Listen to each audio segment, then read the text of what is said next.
रघुकुल रीत सदा चली आई, प्राण जाए पर वचन न जाई, जिसमें प्रभु श्री राम अपने पिता दशरथ के एक वचन के लिए अपना राजपाट त्याग कर किस तरह से जंगल की ओर प्रस्थान करते हैं और उनके भाई अपने भाई के हक के लिए उनके सिंहासन पर कभी विराजमान ना होते हुए उनके जो चरण पादुकाएं हैं वो रख के उनका इंतज़ार करते हैं। इस तरह के खूबसूरत एक परिवार और प्रेम की झांकी जो हमें दिखाई जाती है वो है रामलीला। डवाली के जय श्री रामनगर नाट्यशाला की ओर से हर साल डवाली में रामलीला का आयोजन किया जाता था, लेकिन कोरोना की ऐसी मार से जो रामलीला भी है वो भी अछूती नहीं रही, क्योंकि 2 साल से जो है डवाली में रामलीला नहीं हो रही थी। लेकिन इस बार डवाली वासियों के लिए ये खुशखबरी है कि इस बार जो है डवाली की रामलीला जो है रामलीला ग्राउंड में ना होकर डवाली की पंजाबी धर्मशाला में आयोजित की जा रही है। और आप देख सकते हैं तैयारियां जो है आरंभ हो चुकी हैं। 26 तारीख को आपको बता दूं कि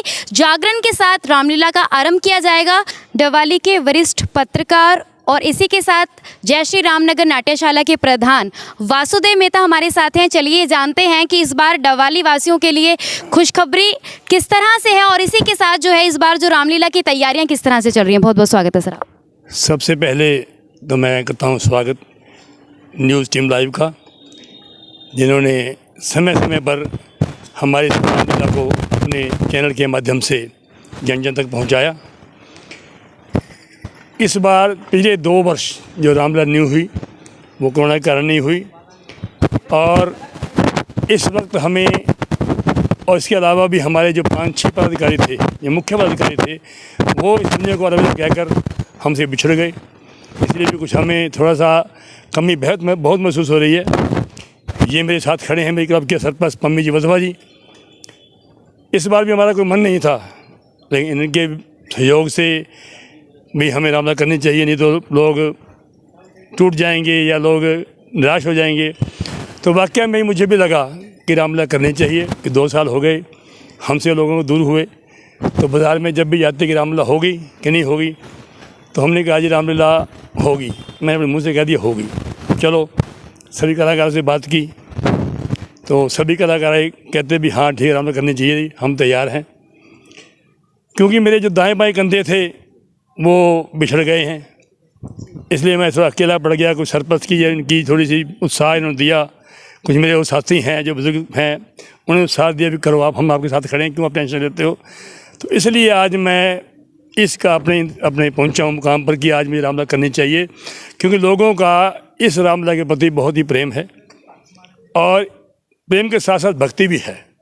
इस मंच पर लोग जो है काफ़ी श्रद्धापूर्वक आते हैं और रामलीला का मंचन देखते हैं, क्योंकि हमारी रामलीला मर्यादा पुरुषोत्तम राम की तरह मर्यादा में रहकर ही रामलीला करते हैं।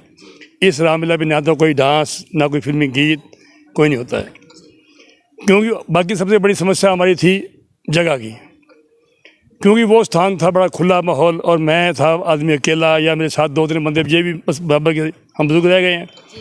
बड़ा मन को महसूस हो क्या करें। तब जाके हमारे सरपंच जी पम्मी वजह ने कहा कि रामलीला करेंगे पंजाबी धर्मशाला में, एक बार करके देखो, यहाँ देखते हैं भी क्या रिस्पांस मिलता है, आगे फिर देखेंगे। तो मैंने इनकी बात को स्वीकार किया, हाँ भरी।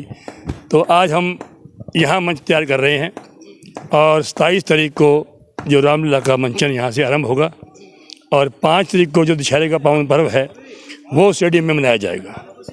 तो सर तैयारियां किस तरह की चल रही हैं? तैयारी आपके सामने है, ये बच्चे लगे हुए हैं ऊपर स्टेज को अपनी मंच तैयार कर रहे हैं। अब ये 2 दिन मंच तैयार होगा और रिहर्सल जो रामलीला की है वो आज करीब 15 दिन पहले से स्टार्ट है, चल रही है। और यहाँ रिहर्सल भी यहाँ से धर्मशाला में भी होती है। सुबह शाम 9:30 से लेकर के रात 11 बजे तक रिहर्सल चलती है। हमारे कलाकार तकरीबन कलाकार सारे पुराने ही हैं, कुछ नए भी हैं। तो हर कलाकार अपने रोल में डूबा हुआ है, जिसको भी जो रोल दिया गया है, जो पार्ट दिया गया है वो उसमें डूबा हुआ है, हर तरह याद कर रहे हैं। हमारी रामलीला में ये खासियत है कि हम रोल को हर कलाकार रोल कंठस्थ होता है और हर कलाकार कहता है कि मैं प्रॉम्प्टिंग ना लूँ, फिर भी हम कोशिश करते हैं प्रॉम्प्टिंग ना लें, फिर भी कभी को भूल जाए भी जो हम हिंट देते हैं स्टार्टिंग में, बाकी वो अपने करता है।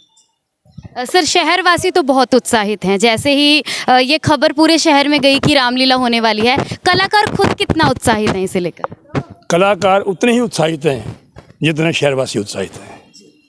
क्योंकि हमारी मैनेजमेंट में अब कुछ चंद बंदे ही रह गए हैं, मैं पहले भी आपको कह चुका हूँ, क्योंकि पुराने बंदे चंद ही रह गए हैं।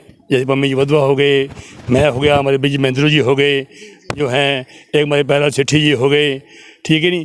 क्योंकि जो व्यक्ति हमारे जो मेन थे ना, जो वाकई में इस मंच को संभालते थे, मास्टर कुलराम जी सबसे पहले वो हमारे गुरु जी थे। उनके जाने के बाद हम आधे टूट से गए थे, और 2 साल तो चलो कोरोना के कारण भी कह लो या उस कारण भी कह लो, तो रामलीला को हम थोड़ी सी दूरी बना ली एक बार, ऐसा मन टूटा हो सा। लेकिन अब उन्हीं के परिवारजनों ने हमें कहा कि रामलीला बंद मत करो, रामलीला करो। परिवारजनों ने भी कहा, शहरवासियों ने भी कहा, आपको क्या कमी है बताओ, क्या पैसा लेना है, क्या चाहिए, आप रामलीला करो। क्योंकि दशहरा पर्व जो शहर का है, मतलब कहने क्या है कि बुराई पर अच्छाई की जीत जो है, जब हम इसे नहीं दिखाते, दशहरा नहीं दिखाते, तो दिवाली कब आ गई लोगों को पता नहीं चलता। तो लोगों में, जो दुकानदारों में ये स्पेशल हमें मांग की गई है कि आप दशहरा करो, पैसे की कमी नहीं है, आपको पैसा चाहिए तो हम बाज़ार से इकट्ठा कर देंगे। क्योंकि हमने पिछले 5 साल से बाज़ार से 1 रुपया भी इकट्ठा नहीं किया है। लेकिन इस बार हमारे पास जो पैसे पड़े थे हमने पार्क पे लगा दिए। अब कुछ कमी महसूस हुई तो हमने बाज़ार में गए हैं मेन व्यक्तियों के पास, तो हमने कुछ चंदा भी इकट्ठा किया है। लोगों में पूरा उत्साह है, दुकानदारों में उत्साह है, पूरा सहयोग कर रहे हैं हमारा, और आगे भी अगर हम करते रहेंगे। आप रामलीला बंद मत होने दो। बहुत से ऐसे लोग हैं कि बताओ, मुँह से बताओ क्या चाहिए आपको, और मैं उनका धन्यवाद करता हूँ लोगों का, जिन्होंने हमें उत्साह दिया और रामलीला करने के लिए प्रेरित किया। और आगे भी हम तो कहते हैं जब तक मेरे शरीर में जान है तब तक रामलीला करता रहूँगा, आगे भगवान की मर्जी है। सर, जैसे बच्चों के लिए एक बहुत जिज्ञासा उस वक्त होती है जब रावण का पुतला जो तैयार सामने उनके होता है, और बचपन से क्या है कि मैं भी बहुत ही उत्साहित हुआ करती थी जब दशहरा पर्व के लिए जाया करते थे। तो इस बार जो पुतले तैयार किए गए हैं उनके बारे में बताएं कि क्या फिट होगी उनकी और किस तरह से तैयार किए जा रहे हैं। इस बार जो पुतले बनाए गए हैं वो करीब 40 से 50 फुट ऊंचाई के होंगे, और हमेशा ऐसे ही बनते हैं। क्योंकि हमारे शहर में जो स्थान कम होने की वजह से हमें पुतले 2 बनाने पड़ रहे हैं। अब हमें स्टेडियम में मंजूरी जो मिल रही है, पहले 19 में भी हमने वहाँ किया था, अब भी शायद स्टेडियम साहब मंजूरी, हमें सारे विभागों की मंजूरी मैंने ले ली है। अब मात्र SDM साहब चेंज हो गए, उनके साइन होने हैं, तो अब थोड़ा खुला स्थान में मिला है। अब आगे से हम इसको आगे बढ़ाएंगे, रामलीला का मंचन इससे बढ़िया करेंगे। अगर हमें यहाँ पर हमारी जो रामलीला का मंचन सफल होता है तो हम रामलीला यहीं किया करेंगे, कंजेस्टेड से ग्राउंड में। और जो है कि रामलीला का ना करना, जो नई जनरेशन है, अगर हम रामलीला नहीं करते तो नई जनरेशन में हिंदू संस्कृति जो है हमारी है, जो इससे इस कारण जिंदा है, वो लोगों को कैसे पता चलेगी। क्योंकि राम कौन था, रावण कौन था, राम को रावण ने किसने मारा, क्यों मारा। तो इसलिए हम इस मंच पर, हमारे कब के मंच सचिव हैं महेंद्र जी, वो अपनी पूरी मेहनत लगन के साथ रामायण पर आधारित जो बच्चों से सवाल पूछते हैं, और उनके अलावा जो बच्चों के सवाल सही होते हैं तो हम उनको बकायदा गिफ्ट देकर उत्साहित करते हैं। और इसमें बच्चे बहुत उत्साह दिखाते हैं। कोई नेट पे देखता है, कोई रामायण पढ़ता है, तो हमें इससे बहुत खुशी मिलती है कि चलो कोई छोटे बच्चे हैं जो इसमें रामलीला जुड़ रहे हैं, इस राम की भावना से जुड़ रहे हैं, तो ऐसे जुड़े रहेंगे। तो जैसे कि आपने देखा कि हमने प्रधान जी से बातचीत की, और डवाली वासियों तैयार हो जाइए, 2 साल बाद फिर से जो रामलीला है आपके मनोरंजन के लिए और आपके बच्चों को संस्कृति व सभ्यता से जोड़ने के लिए फिर से आ रही है। और रामलीला का लाइव प्रसारण जो है न्यूज़ स्ट्रीम लाइव पर आपको लगातार दिखाते रहेंगे। तो उसके लिए हमारा चैनल न्यूज़ स्ट्रीम लाइव से आप इसी तरह जुड़े रहें। आपके साथ मैं हूँ उर्वशी।